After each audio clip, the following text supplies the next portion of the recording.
কারো জ্ঞানের সীমাবদ্ধতার প্রতি আমরা বলতে চাই না। অন্তর্বর্তীকালীন সরকার একটা কোন একটি দায়বদ্ধতা আছে, কিন্তু জনগণের প্রতি দায়বদ্ধতা বলতে যেটা বোঝা যায় সেটি তো তাদের নেই। তারা একটি নির্ধারিত কাজ অল্প সময়ের জন্য এসেছে।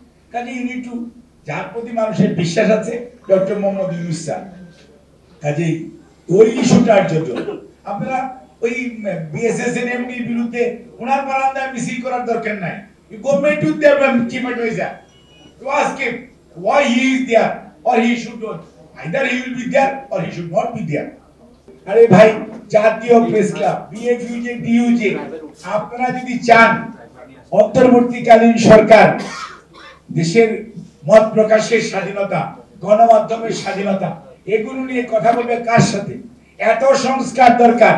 সবার আগে যেটা দরকার ছিল, ঠিক আছে, বিচারালয়, তারপরে সংবিধান, তার পরবর্তীতে আমি কি বলতেছে আপনার নির্বাচন কমিশন। বাট এই যে মত প্রকাশের স্বাধীনতা, এইটি হচ্ছে গণতন্ত্র বিকাশের সবচেয়ে অন্যতম উপাদান। সেটার জন্য সংস্কার কমিশন হতে এত দেরি লাগবে কেন?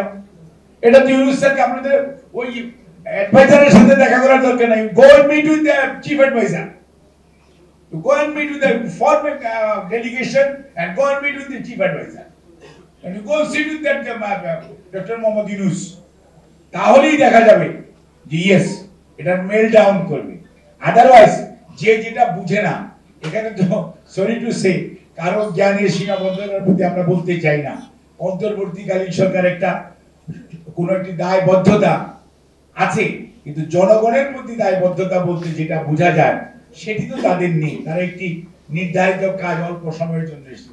কাজে ইউনিট টু যার প্রতি মানুষের বিশ্বাস আছে ডক্টর মোহাম্মদ ইউনূস স্যার, কাজেই ওই ইস্যুটার জন্য আপনারা ওই বিএসএসএনএমডির বিরুদ্ধে ওনার বারান্দায় মিছিল করার দরকার নাই। You go meet with their chief advisor to ask him why he is there or he should not. Either he will be there or he should not be there.